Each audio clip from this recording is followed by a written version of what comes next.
gorgeous alien women on a distant planet in a galaxy far, far away, waging war with each other as well as threatening the Earth and all humanity with total destruction. Hasta la vista, baby.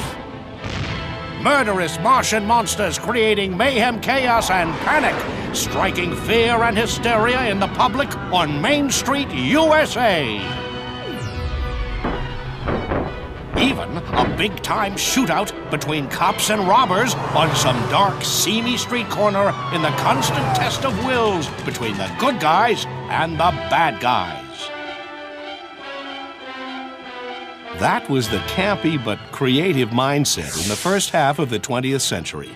The genius, the universe of pulp fiction writers during the golden age of storytelling. Pulp fiction. It was a fantastic avenue for anyone to escape the mundane routine of their daily life and go off into a world of gangsters and good guys, cowboys and cattlemen, spaceships and star travelers. For just one thin dime, anyone could read from the imaginative pens of some of the best American writers and storytellers of that thrilling era, the era of pulp fiction.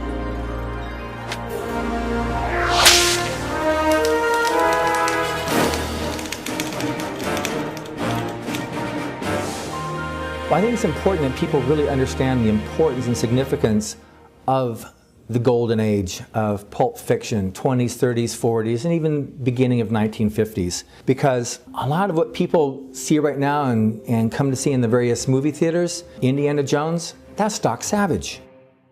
You see Superman, he's the Man of Steel. Doc Savage was the Man of Bronze. You have the various comic book characters also of like Batman. All the characters that we talk about today, Batman and Spider-Man, those were comic books, and the editors of those magazines made up the names of the Batman and Superman. The superheroes that we see on film now, like Spider-Man, Batman, a few years ago, Superman, etc., all came from comic books. But the adventure pulps had characters that were almost comic book-like. The idea came from the pulps, like Buck Rogers was a pulp character. Buck Rogers is a very famous science fiction hero, and is he very different from Luke Skywalker or somebody? Not really. They're bigger-than-life heroes. So they're pulpy, they're comic booky, and they're cinematic. We look back now and we see Indiana Jones, for example. Well, Indiana Jones is the epitome of all these pulp adventures. Well, the reason why George Lucas and Steven Spielberg did that is because they were so in love with these stories back when. I don't think there's a single science fiction blockbuster that's come out in the last 20 or 30 years that isn't directly derived in one way or another as inspiration from the pulp magazines of the 20s and 30s and 40s. So I'd venture to say that 90–95% of the top blockbusters in Hollywood of today were based on the stories from the Golden Age, the pulp fiction of the 20s, 30s, and 40s. In setting the scene for when pulp fiction became most popular with the general public, World War I had been a terrible experience for Americans. The bloodshed and carnage on the battlefields of Europe had taken their toll, with uncounted tens of thousands of men who died, and many more who came home badly mangled from the physical and mental ravages of war. Then, in the fateful autumn of 1929, the Great Crash sent stock prices plummeting.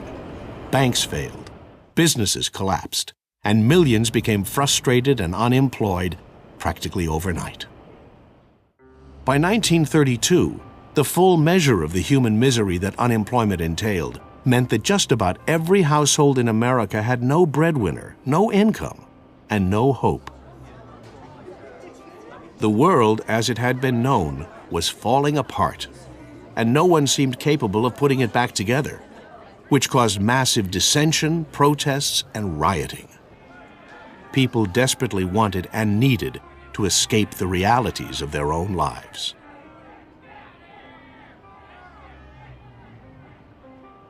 If you speak of life in the 30s and 40s, nobody had any life. everybody was unemployed. There were 15 million people unemployed in the United States out of 30 million people. It was terrible. And I saw my father crying occasionally because he had no money. Things weren't all rosy. People were having tough times. And who wants to read Anna Karenina where she has a long, depressing life and steps in front of a train? That's not what you want at a time like that. You want something where you have brave heroes on pirate ships, or you have the Shadow solving crimes, or the Phantom, or the radio adventures that people were listening to. That's what the pulp magazines were the equivalent of these. There's nothing wrong with escapism. You want to escape. It was the middle of the Depression. Nobody survived. Nobody had anything.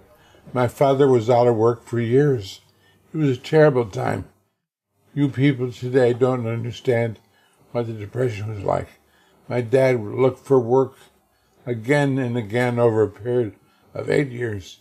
So he was very sad, and he had a tough time raising the family. My mom never spent any money on herself except for reading 3 pulps, the Wonder Stories, Argosy, and Analog.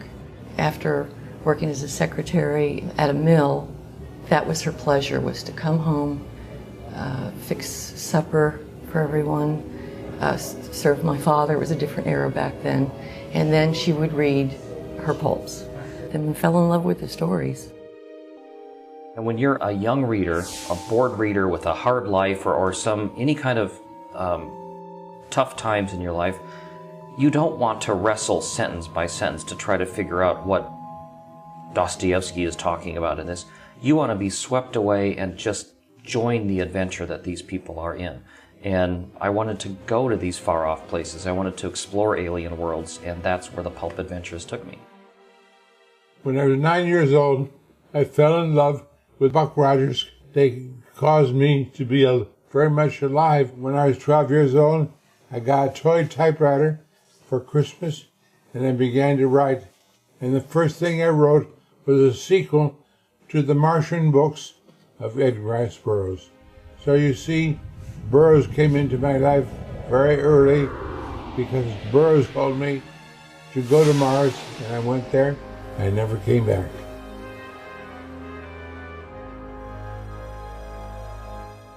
It wasn't until after World War I, and more especially during the Great Depression, that to satisfy the hunger and need of the masses to escape their harsh realities, there was literally an explosion of cheap magazines at every newsstand, containing a wide variety of spicy, fantastic, mind-boggling, fanciful tales, which was given the term pulp fiction. Pulp fiction was developed as a term because of the paper that was used to produce it. It was the cheapest pulp that was made from wood pulp, and to keep the price down, the pulp started at a nickel and a dime and 15 cents. It became very, very successful in the Depression era. I mean, here you could get 128 pages or 160 pages of wonderful storytelling by wonderful adventure and mystery writers. But in order to be able to do that, publishers needed to use very, very cheap materials. And the material that they used was pulp paper.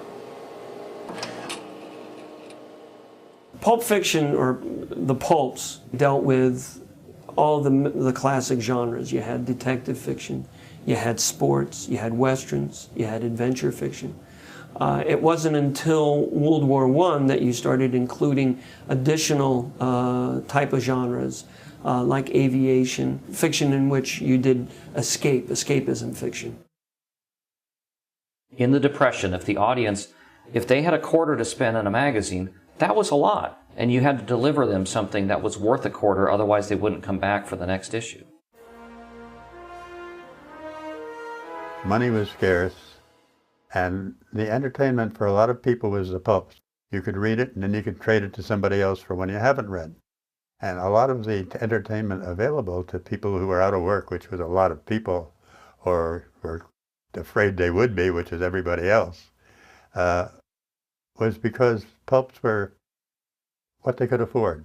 If you bought a magazine, you could trade it. The one thing that differentiated the pulp magazines from the slicks, slick magazines would, if it was a detective magazine, would have a lot of highbrow detective fiction. You had your Sherlock Holmes. In the pulp magazines, you had the down and dirty detectives. You had the Sam Spades of the world, what they called the hard-boiled detectives, the gritty, the gin-drinking, the women-abusing toughs. That was the pulp fiction era. I mean, the fascinating thing about the writers who were working in the pulps was that they were writing what was considered disposable fiction, trash. I mean, most of these stories, you'd read them and throw them out. And yet, the top writers in these fields, whether it's westerns or science fiction or horror or mystery, they're now considered the literary giants of the 20th century. But there's a kind of purity of entertainment that those writers had, which I think came from being the first, being unself-conscious, breaking new ground. They were pretty much making it up out of whole cloth as they went along. But to neglect those writers, to figure you won't find a lot of fun and entertainment, would be to needlessly impoverish your reading. After all, people like modern adventure stories, but you can't beat Robert Louis Stevenson or Mark Twain. The pulp era is also a reflection on history. The pulps themselves were not written, obviously, in a vacuum. The authors were pulling stories out from the times that they were living in, the down and dirty type of material. Those classic stories never go out of vogue. I think if anybody wants to know something about the history of American literature in the 20th century, you would have to understand the pulps, because the pulps were the breeding ground for so many writers. It's where a beginning writer with very little experience, he could produce a lot of stories because there was this tremendous need for a lot of fiction, and many of them then went on to become far more important, far more serious writers than their work showed in the pulps. With the explosion of pulp fiction magazines during those difficult years in America came the tremendous demand for writers of all kinds. And during those days, any work was better than no work at all. As things turned out, some of the 20th century's best-known authors got their start writing for the pulps. Writers like Raymond Chandler, Dashiell Hammett, Earl Stanley Gardner, L. Ron Hubbard, Carroll John Daly, and Walter Gibson are only a few of the notables that handled such staples as action, adventure, westerns, and romance. They represented the greatest explosion of mass entertainment via the printed word that a thrill-seeking public had ever experienced. Other notable pulp magazines later specialized in topics such as science fiction.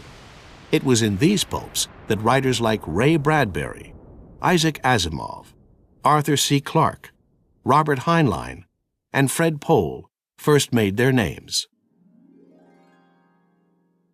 I was editing at the time. I was a boy editor. Got my first editorial job when I was 18. I had two magazines, one called Astonishing Stories and one called Super Science. Spent a lot of time as an editor of one thing or another. And I was a literary agent for several years. At that time, I had no agent, and I sent my short stories to an agent named Fred Pohl.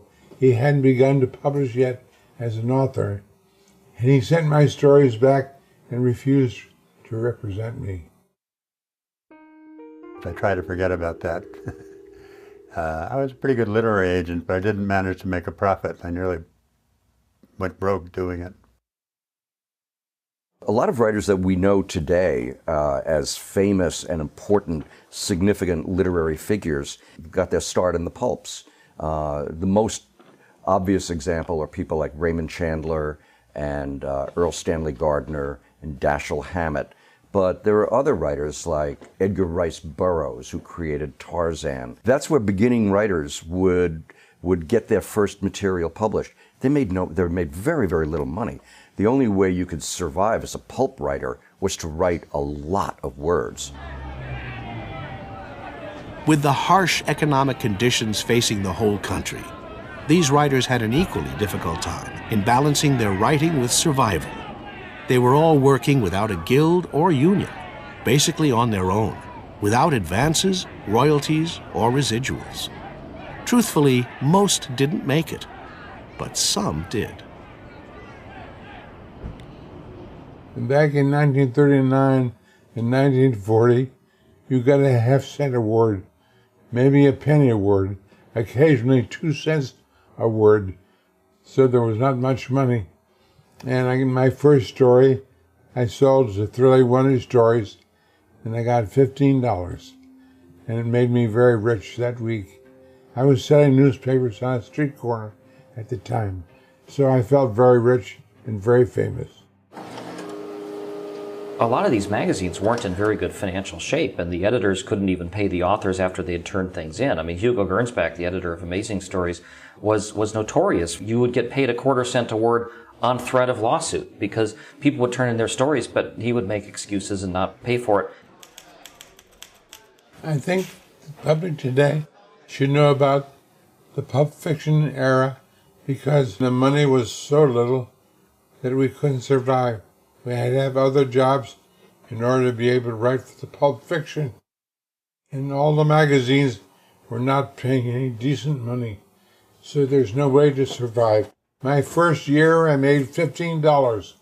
The second year I made $45 in the whole year. In the third year I finally made $200 in the whole year. So I was poor for a long time.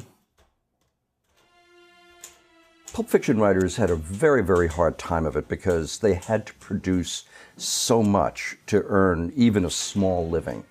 And one of the things that was, that perhaps not restricted to pulp writers, but to writers in general, was alcoholism. And a lot of pulp writers would sit down with their bottle of bourbon and drink and write and drink and write.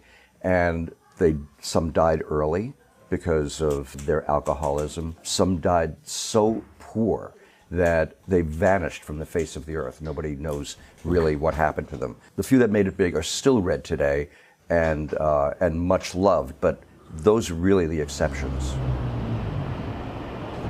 In the 30s, to be a pulp fiction writer almost called for a lot of physical stamina, because in order to make even a minimal living, you had to write about 1 million words a year. You had people like Murray Leinster, Lovecraft, Robert E. Howard, who somehow, even in that frenetic, demanding setting, did write stories which today are still a lot of fun. And one of the most prolific of those writers was L. Ron Hubbard. When I think of L. Ron Hubbard, the first thing, of course, I think of is he was one of the most successful pulp writers who ever lived. The true pulp writer, which L. Ron Hubbard was, is the kind of person who could write a detective story, a science fiction story, an adventure story, a spy story, a romance story, and he wrote all of those, and he did a very, very good job. He was really good at it.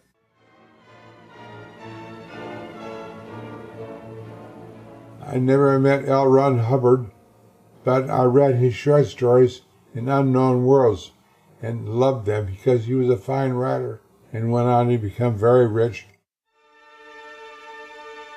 Hubbard himself had 15 different pen names he used. Some of the magazines had 3 stories that he wrote under various pen names just so he could be able to keep up with his production output. He was able to write about 100,000 words a month, as did some of the other major names of the time period, because the whole idea during the pulp fiction era was if you worked, you survived. If you didn't work, you didn't. And it was the big names that actually continued to put it out and sell. And these guys would sometimes type and type and type until their fingers were raw. These guys had to go back to their typewriters and pound their fingers down to the knuckles just to get the stories done. And some writers even, they had to just write so furiously that they would put giant rolls of their own paper in the typewriter so that they didn't have the time to switch pages from one page to another. They just kept typing and typing and typing. I did the same sort of thing myself. I wrote for mysteries and horror and the love story magazines for teenage girls and anybody that would pay me a check. And some of the stories I liked very much. There have been other writers who have been as good and some of them better, but there are not very many who were able to do as many different things as Hubbard was. One thing about L. Ron Hubbard as a writer, it was said his realism is what made his stories sell so much. And what made it that way was because of the fact he was an accomplished pilot, because he was an accomplished seaman. He traveled all over the place. He did all types of explorations, climbing into volcanoes even at one point. As the torrent of pulp fiction magazines published at the time continued to burst forth, some magazine editors began to demand that writing be held to a consistently higher standard, imposing greater rigor and better storylines. For example, in 1939, one of the best writers of that period, John W. Campbell, was hired to edit the science fiction pulp Astounding magazine. He had a scientific background as a student of nuclear physics. He told the best science fiction writers of the time to gear up and write more intelligent stories for a more intelligent readership.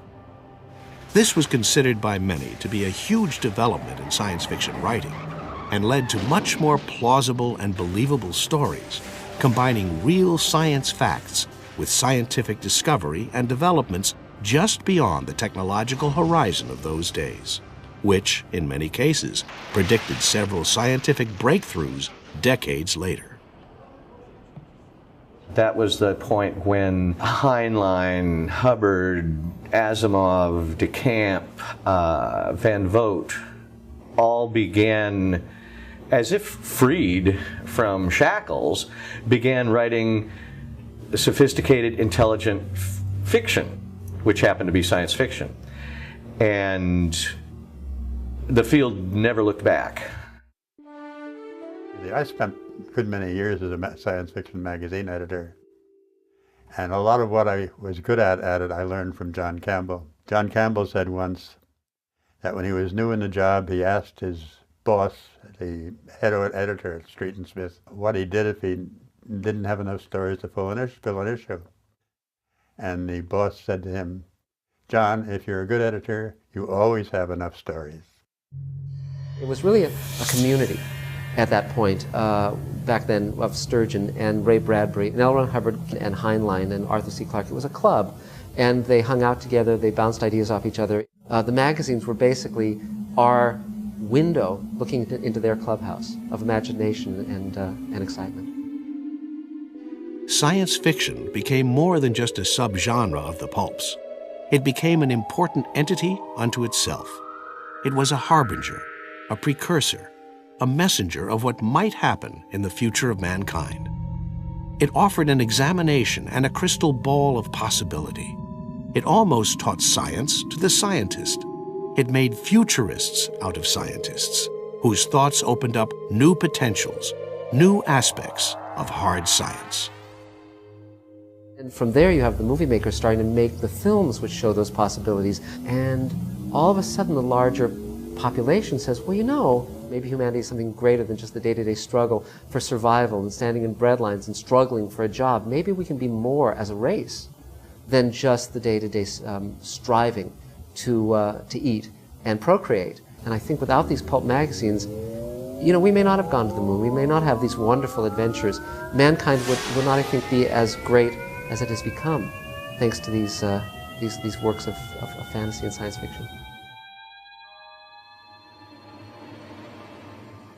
L. Ron Hubbard stated that science fiction was a herald of possibility.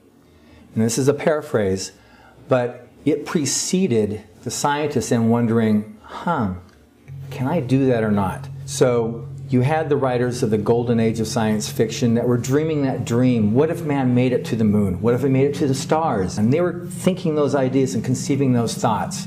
Hubbard, of course, is one of the biggest names connected with that whole golden age of science fiction. No examination of the pulp fiction era could possibly be complete without looking at the unique artwork used for the covers. Although the paper for the pages in between the covers was low quality, the covers themselves were beautifully illustrated original art, many masterpieces, paintings oftentimes featuring enticingly lurid portraits of pretty women in various stages of trouble and undress, along with the handsome men attempting to rescue them. Or, sometimes, the sci-fi pulps would showcase spectacular art introducing bizarre aliens on distant planets, or valiant space explorers traveling the stars. I love the cover art of the Pulps. Artists like Frank R. Paul and Virgil Finlay and Hannes Bach and Frank Kelly Freas.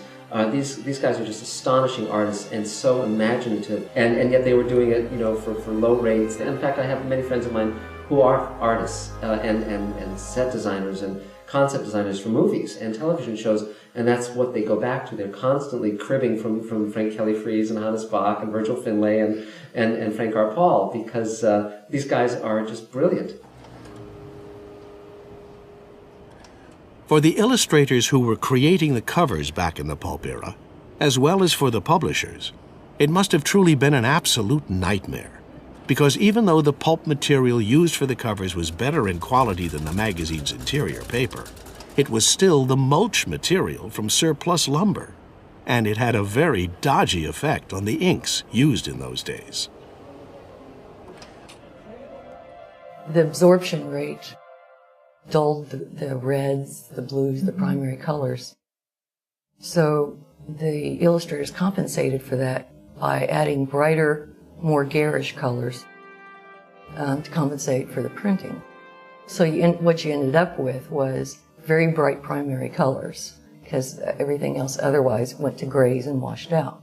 And I'm sure the editors loved that because it got more people's attention to the newsstands. Look at the cover paintings of some of these. It's just lush and imaginative explosion of incredible things. And as a little kid who was living in a boring life, and I wanted to, I had thick glasses and I couldn't play baseball, and I would just daydream about stuff. Looking at the pictures on the covers of these made me want to read the stories about the strange civilization buried in the moon, or the people that found a cave that took them to the center of the earth.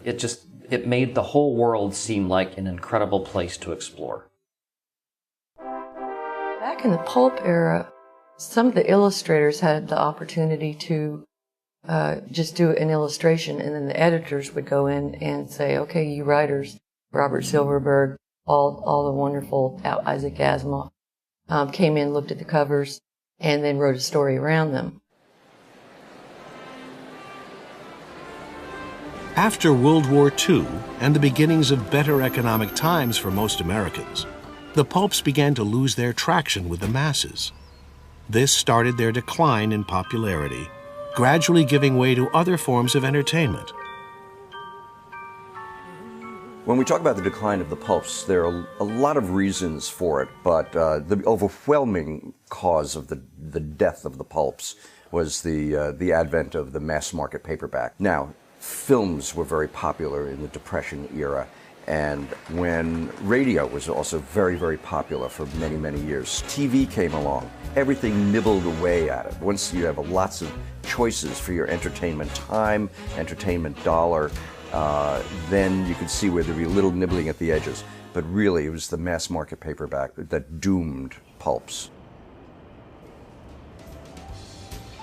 Many of the pulp publishing companies simply closed their doors, while others, like the Spicy Group, went from publishing pulps into comic books. And although comic books eventually sold in the multi-millions after World War II, the publishing companies still put out the old-style pulps because they were so much cheaper to produce. The pulp publishers spent less on their paper, so it was a much cheaper avenue to continue, which is why they did, and some of them eked out a living until the very end. But by and large, the magazines started dropping off the newsstands in the mid to late 50s and was completely gone by the early 60s. As the pulp fiction magazines consolidated or closed down entirely, only the best of those writers who had proven themselves under the harshest of conditions and in the fiercest of competition could still keep on publishing. Those talented scribes went on to write some of the most memorable mystery, Western, and science fiction literature of the 20th century by turning out full-length novels, as well as contributing to mainstream magazines. Some writers even evolved from pulp literature into the newer field of broadcasting, writing for the popular radio and television shows of the 1940s and 50s. Brilliant young science fiction writers, Ray Bradbury. A lot of the authors from the pulp magazines that were very successful did transition in the 1950s to writing actual books, that they would write things that were frequently serialized in the magazines first, and then they were collected and released as either paperbacks or special press editions. Isaac Asimov, L. Ron Hubbard, Robert Heinlein, Arthur C. Clarke, Ray Bradbury. These writers have become very well known. They're classics in the genre. They're considered the grand masters. I found a place in UCLA in the library basement where I could have a typewriter for 10 cents a half an hour. I needed an office, so I moved into the basement of the UCLA library. I spent $9.80 in dimes, and I wrote Fahrenheit 451 in 9 days. It's beautiful to think what I did because I was in a library, you see, and being excited, running up and down stairs and writing Fahrenheit 451. For many years after the decline and fall of the pulp fiction era, literally millions of pulp fiction magazines were destroyed or thrown away out of sheer neglect. And of the 50,000 or so original paintings made for the pulps, less than 900 remain intact today. As a rather cruel example, in 1961, when the Condé Nast Company bought out Street and Smith, an old pulp publisher, it inherited several hundreds of these original cover art paintings. And at an auction, there was not a single offer on a single painting. To add insult to injury, not one employee even wanted any of them as gifts. So they were all simply thrown into the trash, discarded, and destroyed. Original paintings that would be priceless on today's market. Similarly, the pulp writers of the era were generally forgotten and neglected, until a resurgence of interest began in the 1980s and 90s, not only for the old artwork and magazines, but also a fresh appreciation for the writers themselves and their extraordinary storytelling skills. For magazines that originally sold for as little as 10 cents and as much as 20, 25 cents. The magazines now, though, because they are so few, and most of them were claimed in either World War I or World War II paper drives.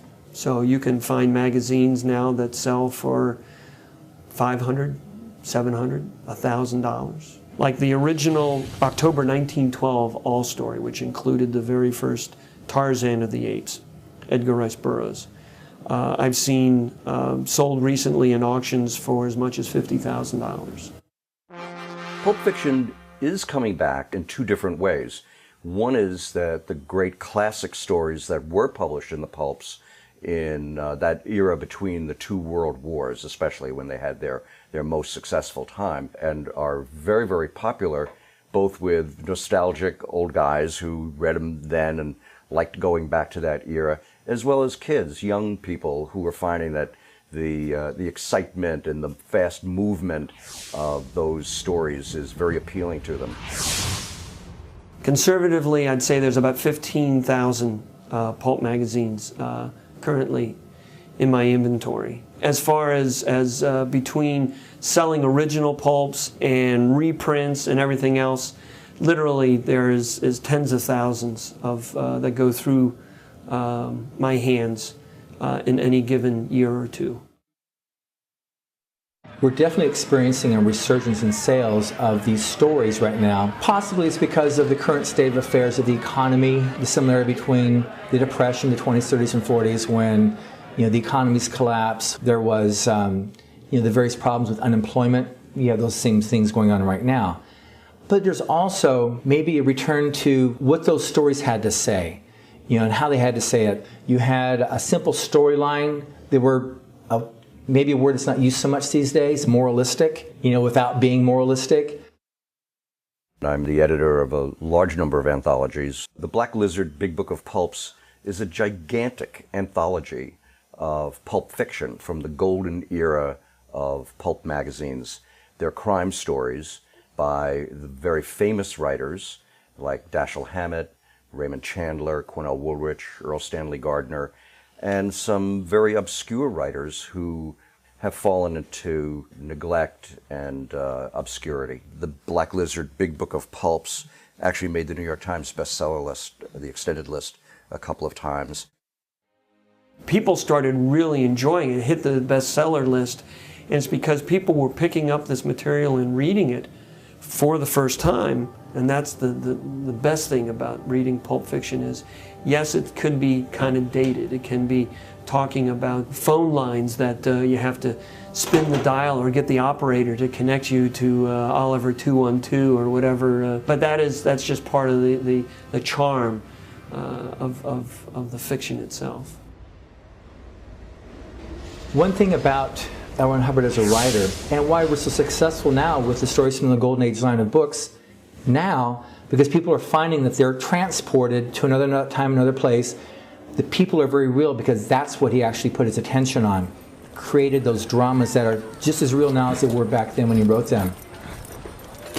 The renewed interest in pulp fiction that has been occurring for the last few years is simply, I think, a recognition that this kind of story, this pure entertainment, has a lot of value. People were tired of reading what I call the New Yorker story, which is a beautifully written, beautifully crafted story with no story. There's no arc, there's no beginning, middle, and end. Pulp fiction grabs you by the throat, drags you along, makes you read it, makes you turn the page.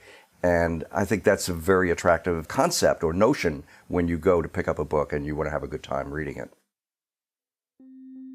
The legacy of the pulp fiction era can still be seen today, as the style that these early writers developed has been picked up and passed on to the current generation of writers. Pulp fiction is also coming back with younger writers who are writing their own stories in a very pulp-like style, which is not heavily reliant on characterization or the nuance of background and language, but is action-oriented and moves forward at a rapid pace. I wrote The Twilight Zone Companion, and so I spent a number of years writing about Rod Serling's creation, and of course that directly came from the pulps. He read those stories. He grew up reading, Astounding and Amazing, and all the great pulp magazines. He was very conversant with that. And so a lot of the stories that became the great Twilight Zone stories came from the pulps. And then, of course, the people who watched the Twilight Zone, then they created Star Trek and so on and so forth. Some of these pulp fiction era writers personally helped new writers get their start to ensure that promising young writers get the exposure they deserve. And their influence is obvious in what we all see today. The answer to helping writers is to set them examples and to tell them what to do. I have a saying, do what you write and write, love what you write and write what you love. And don't think about writing, jump off the cliff and build your wings on the way down. That's the way I help young writers. That's what I teach to young writers. You must be in love with what you do. It must never be for money. If it's for money, forget it. You'll never make it. Ray Bradbury is a figure unlike most people in American letters. His generosity is almost unquantifiable. He will show up at everything. He will help writers. I know of at least 2 writers whose very first books he took the manuscripts and help them rewrite it. This is something he didn't need to do. Like Ray Bradbury, other Pulp Fiction era writers also helped young writers in many other ways.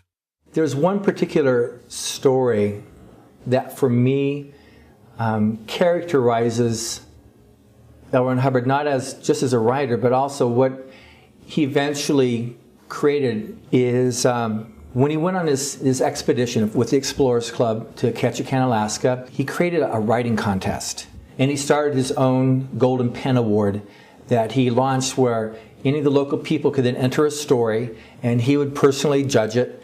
And the winner, he would give his contacts in New York for them to be able to get their career started as a writer.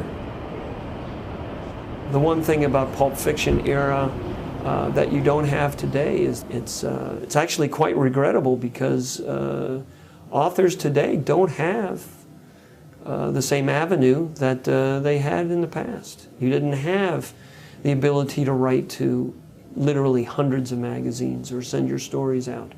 That doesn't exist nowadays. So a lot of new writers are finding it very, very difficult to find their voices or finding those readers.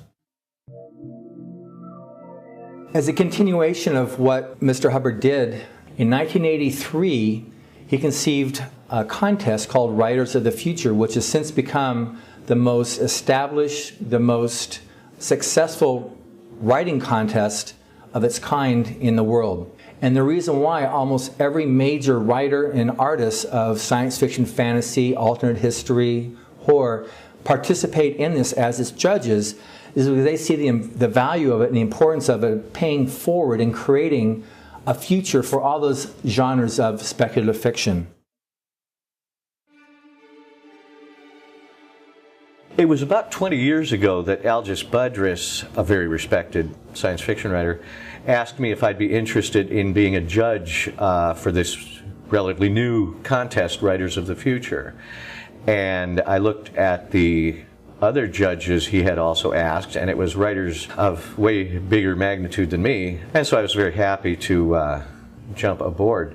And it's been very rewarding in that this contest exists to take unpublished writers, unheard of writers, and make them published and heard of. I think Writers of the Future has been a great thing for new writers. When I come across a writer who hasn't been published, I say, have you ever submitted to Writers of the Future? Because it is your best chance of having a lot of people know who you are and getting published in the book they do every year. I think for almost all of them, that has been a positive effect on their careers. Still recommend it to any new writer who is having trouble getting published, because it's a good way to do it. As illustrations and artwork has always been an integral and inseparable part of pulp fiction. Shortly after the creation of the Writers of the Future contest, the event expanded to include an Illustrators of the Future award as well.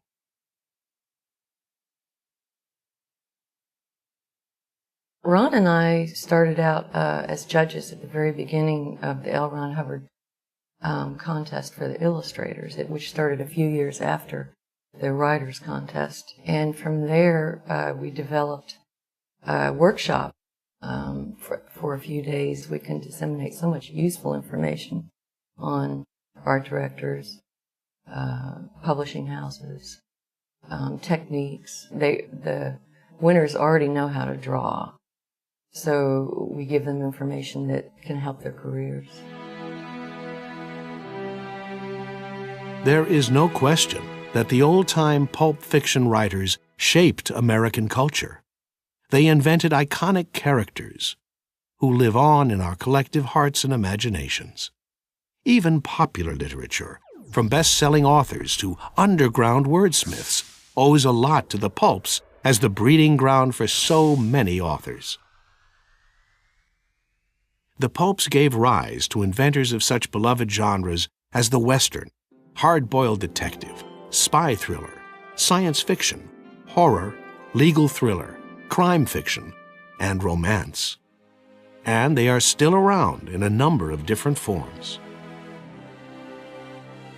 Pulp Fiction magazines themselves transitioned and evolved and have faded away. But the Pulp Fiction era itself just evolved and changed. The whole philosophy, the whole mindset of a wonderful escapism taking you away to amazing places is certainly alive and well. I mean, I think you would look in the movie theaters and look at Star Wars is a perfect example. It's a movie, but it is just unabashed pulp science fiction. And Indiana Jones is unabashed pulp entertainment. A lot of those stories are still around. All the stuff that I wrote for Word Tales, $15 a story, are still around in Dark Carnival and the October Country, which is still around today. Those are all pulp stories that I wrote when I was 21, 22, 23, and 24 years old. Golden age of science fiction may have been in the late 30s and early 40s. Other people have said the golden age of science fiction is when you're 12, and that may be true also. So in a sense that was the golden age, but I would not have missed it for anything. Pulp fiction is always still around because people need that kind of entertainment, and as a writer who is maybe the second, third, fourth generation from these people who created a lot of the stuff, I'm glad to continue providing some of the entertainment for that. There is a renaissance of sorts today for the pulp fiction era, with not only renewed interest in collecting the old pulp fiction magazines, as well as stories reprinted into anthologies, but also current generations of storytellers are writing in the old pulp fiction styles. With such a surge of interest in these pulp fiction writings, a publishing company is even transitioning the stories of pulp fiction heavyweight L. Ron Hubbard, applying the latest technological advances. This includes the conversion of his stories onto audiobook CDs, putting them onto iTunes and iPods, and preparing for the next generation of entertainment in an effort to get and keep all generations interested, just like they were during the original pulp era of the 20s, 30s, and 40s. My orders is that we get this to Shunkeen on Saturday. So when we created these audiobooks along the lines of the radio theater of the 30s and 40s, it brought a whole new dimension to storytelling because they are so able to convey that and transport you to that time period. Whatever format we're going to have down the road with stories, I know that Mr. Hubbard's books are still going to be part of that because they rely on the people. It's this person dealing with this person, and that doesn't change over time. These pulp fiction writers of the golden age of storytelling still live on in our collective hearts and imaginations. People would go to see Star Wars and Star Trek, and they had no idea where these things had come from. That if not for John Campbell and Astounding or Hugo Gernsback and Amazing, you wouldn't have Star Trek, you wouldn't have Star Wars. And they were the revolutionaries. And sometimes when you're starting out as a revolutionary, it's a revolution of one. Ultimately, you're going to turn the world to see what you see. And that's what these guys did. Whether a brand name legend or an obscure, forgotten author, the pulp fiction era represented a treasure trove of the craft of writing. Learning about its joys and its secrets is equally satisfying for historians, students, fans of pop culture, and yes, even serious readers of literature. You know, when you're writing for the love of it, it's all-consuming. You don't have a choice. I mean, you have everything else that you do in your life is feeding that. They didn't have a choice, these guys. They just were bursting with creativity and love and imagination. I'm so glad the writing that these men did in the 20s and the 30s and the 40s and the 50s is still with us, to be enjoyed, to be cherished, to be something we can pass on to our children and grandchildren. Gripping plots where heroes dare make you feel though you were there. Characters jump out from the page, stories from the golden age, westerns from the Texas plains. Surreal, you feel you're at the range. Bullets flying fast and not better dodge the lead, or you might get shot. But stories from the golden age, compelling you from page to page. They're big and bold, they must be told. Stories from the golden age. Stories set on planets far. Start your journey to a star. Creative tales of future worlds, shaping what tomorrow holds. Adventures from the seven seas. So vivid you may feel the breeze. Buccaneers who fight for glory, drawing you into the story. For stories from